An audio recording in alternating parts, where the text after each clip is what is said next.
Si en el segmento de cuello, ¿qué nervios craneales observaron ustedes? Facial. Vago. ¿Qué más? ¿Qué más? El 12, el hipogloso. Así es. El espinal también.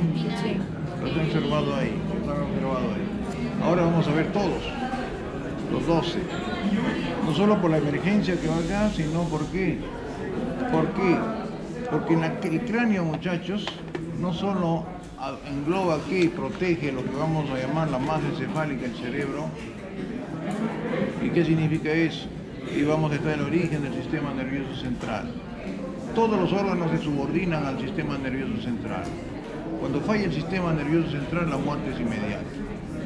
Órganos como hígado, corazón, todo. Si falla el sistema nervioso, la muerte es inmediata.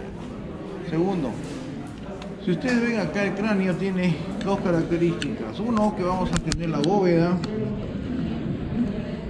y otro que vamos a tener macizo facial. El macizo facial, que tiene orígenes diferentes. La osificación aquí es membranosa mayormente y aquí es cartilaginosa. Vean ustedes. No, entonces es una de las características importantes. El macizo facial, entonces vamos a tener los huesos del cráneo, antes de que vean ustedes, van a ser los siguientes. Vean ustedes. De la bóveda vamos a tener frontal. ¿Qué es esto? Este es el hueso frontal. Este es el hueso frontal. Vean ustedes, el frontal. Vamos a hablar también. Vamos a tener los huesos parietales, que son dos. Que son dos. Vamos a hablar del hueso occipital, que es uno. Vamos a hablar temporal. De los temporales, que son dos. Los temporales, dos. Vamos a hablar de cosa, del esfenoides. Del esfenoides. ¿No hay traído esfenoides acá, hija? Dile, Feli, a ver, ¿quién fue a traer? Dile que, anda, dile tú de parte mía que el esfenoide después que me envíe. El esfenoide es un palatino, y maxilar, y los maxilares. Necesito eso yo. Entonces, tenemos nosotros, esos son los huesos importantes de la bóveda. Para su estudio, la bóveda tiene dos tipos de hueso. Miren ustedes, una tabla externa, una tabla interna y una zona medular. La tabla interna va a estar dada y la va a formar la endostal de la meningias, la capa endostal de la meningia, de la dura madre. La dura madre forma esta capa. El cráneo, vean ustedes, cuando uno nace, la cara de un bebé es la octava parte de la bóveda craneal. ¿Por qué? Porque es más grande el cráneo cuando un bebé nace, más es el cráneo que tiene que la cara, que el macizo facial. Gracias, doctora. ¿Por qué? Porque no solo por eso, sino porque todavía el bebé no ha succionado, no ha masticado, entonces los músculos masticadores todavía no han entrado en funcionamiento. Entonces se dice que es la octava parte de ¿qué cosa? De la bóveda craneal. Para eso, muchachos, vamos a tener cráneos que muchas veces son chicos, hay patología que afecta al cráneo. Yo quisiera hablarles de eso primero, de los índices craneales, antes de empezar a hablarles de esto, porque esto es importante. ¿Hay diferentes tipos de cráneos o no? Sí. Sí, pues, ¿de qué depende el diferente tipo de cráneo? ¿De qué? Racial. La raza negra tiene los cráneos más alargados. Sí, dolicocefalos. Así es. Entonces pongan, muchachos, hay índices craneales que siguen los siguientes diámetros. Primer diámetro. Longitudinal. Así es. Longitudinal. El longitudinal es la distancia que hay desde la glabela. Esto, miren acá. Glabela, que es un punto equidistante entre ambos arcos superciliares, hasta lo que se llama el ilium. íneo es la protuberancia occipital superior. Entonces, muchachos, yo calculo, estoy dando los índices craneales. Tomo una medida y cargo de aquí hasta acá. ¿Qué índice es ese? Longitudinal. Pero también hay índices que yo calculo los diámetros. Transversal. Así es, transversos, que son los puntos más culminantes de los huesos parietales. Así es el índice transverso. Pero hay un índice también, ¿de dónde, muchachos? Vertical, del vértex hasta una línea horizontal. Así es. ¿Esto qué cosa es? El vértex. El punto más alto. Todos tenemos un vértex diferente. Si lo miras al doctor Durán vas a ver mejor el vértex, porque no tiene cabello. Entonces vean ustedes, el vértex es el punto más alto. El diámetro vertical viene a ser lo que yo llamo el módulo. Módulo.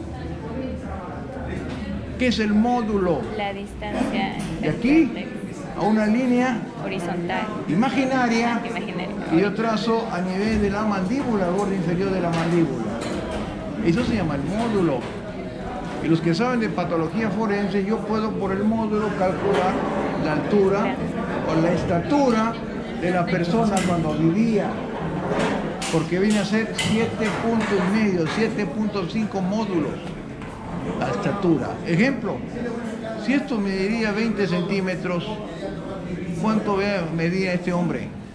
Si el módulo de la distancia de aquí hasta una lámina 20 centímetros, ¿cuánto? Multipliquen 20 por, ¿cuánto? 7.5, ¿cuánto es? 1,50 metros más o menos, vean ustedes. Eso es módulo. Esa es la proporción de que tiene que haber, es lo normal. Todo lo demás que no guarde relación del módulo con la longitud, eso no es ya normal, eso es una caricatura, ¿no? Por eso en las figuras hay que ver siempre la proporción de la cabeza con el cuerpo. Igual en el Perú, Ricardo Palma, el hijo del tradicionalista, fue médico. No me llegó a enseñar a mí porque no soy tan viejo, ¿no? Pero él enseñó hasta la década del 65, 68. Él dijo también en los cadáveres de los incas, calculó la distancia de la mano y dijo, la distancia de la mano de los oriundos del Perú o los quechuas, era de 3.5 módulos. ¿Qué significa? El módulo es esto, lo multiplico por 3.5, era la distancia de mi mano, desde aquí del hombro hasta la punta de mi dedo. Y se probó que los oriundos del Perú, los incas o los quechuas, eran de brazos cortos. Y eso se llamaba, ¿cómo se llama? Braquimelia. Los braquimélicos, o sea, brazos cortos. Entonces, sabiendo esos índices craneales, vamos a ver también qué tipo de cráneos vamos a tener. Pónganse en índice longitudinal. 2 puntos.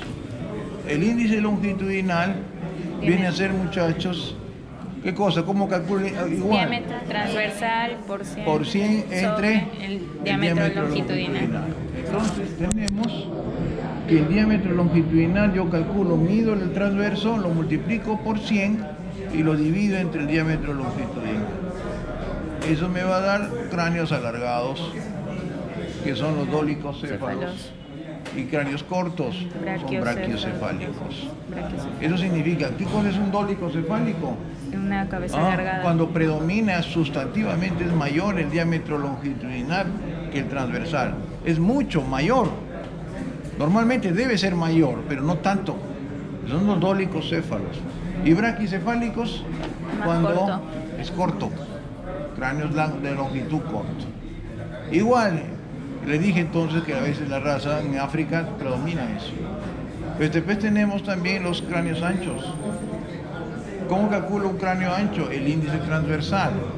El índice transversal, ¿a qué es igual? Diámetro longitudinal. El longitudinal por 100 por diámetro transverso. Pongan entonces diámetro transversal. El índice del diámetro transversal es el diámetro longitudinal por 100 entre el diámetro transverso. Y ahí voy a encontrar cráneos anchos. Y a eso se les llama acrocefalias. ejemplo de acrocefalias en la raza oriental. ¿Es cierto? Los chinos, los mongoles, tienen predominancia muchas veces del diámetro transverso. Y por último... Profesor, ¿el dolocéfalo somos nosotros? Nosotros somos normocefálicos. Porque predominan siempre, nosotros predomina, ¿qué cosa? Una persona normal como nosotros, el diámetro longitudinal sobre el transverso. Pero no tanto, pues, como un dolicocéfalo. Es proporcional. ¿Me entendieron eso? Es proporcional. El dolicocéfalo es predominante mucho mayor. Ahora, el otro índice, ¿qué cosas son? Pongan entonces el índice vertical. ¿Cómo calculo el índice vertical? El diámetro longitudinal por 100 sobre el diámetro vertical. Repito, diámetro longitudinal por 100 sobre el diámetro vertical. Y ahí voy a encontrar cráneos altos. Siempre en una promoción decía, ahí viene el cabezón, ¿no es cierto? Un cabezón, miren, realmente altos.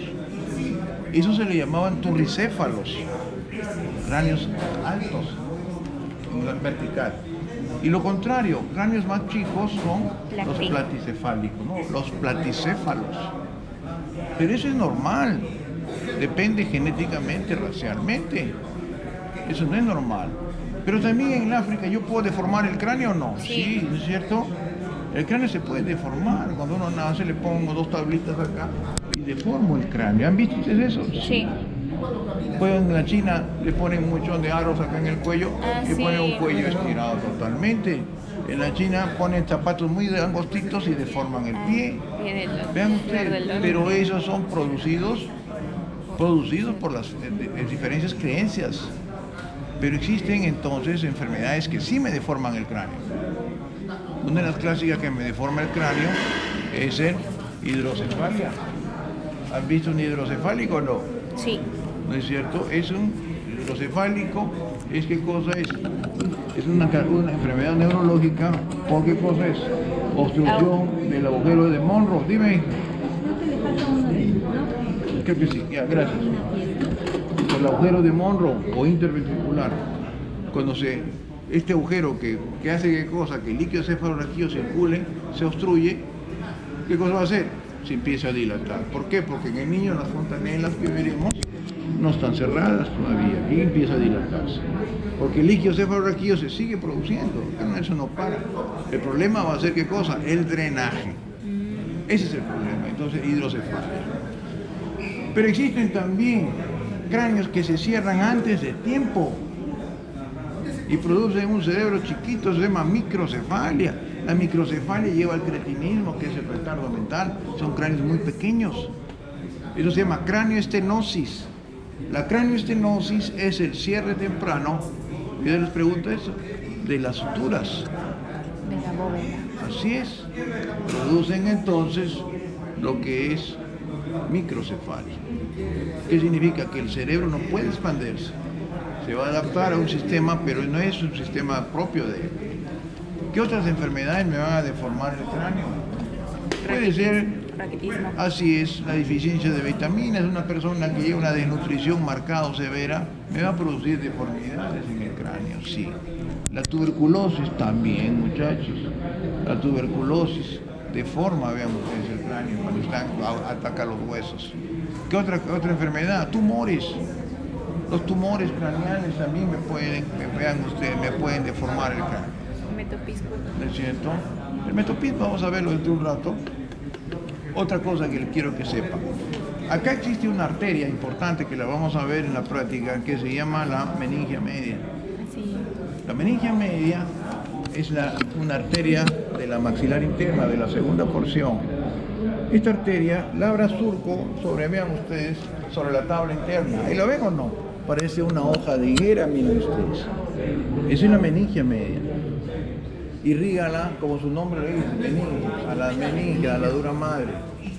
Cuando yo me golpeo, vean ustedes cuando reciban por emergencia pacientes que vienen con traumatismo encefalocraniano, manejan, se golpean la cabeza, lo primero que tienen que hacer ustedes es tomarle una placa radiográfica, porque la tienen de inmediato. Después, lógicamente, una resonancia o un una resonancia magnética principalmente. Sí que hay posibilidades, pero lo básico es una radiografía de cráneo para ver si hay fracturas.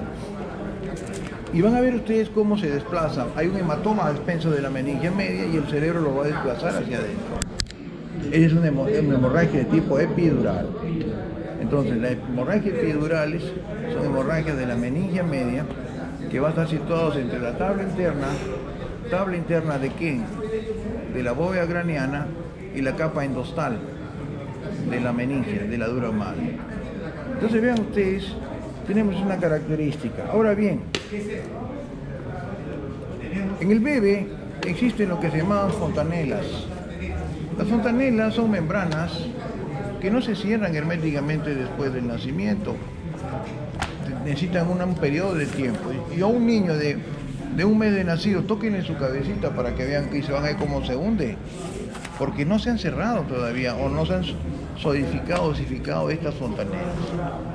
No solamente las fontanelas es porque son tempranas, sino que también sirve para administrar ahí fluidos, en los casos de los niños que estén en cuidados intensivos.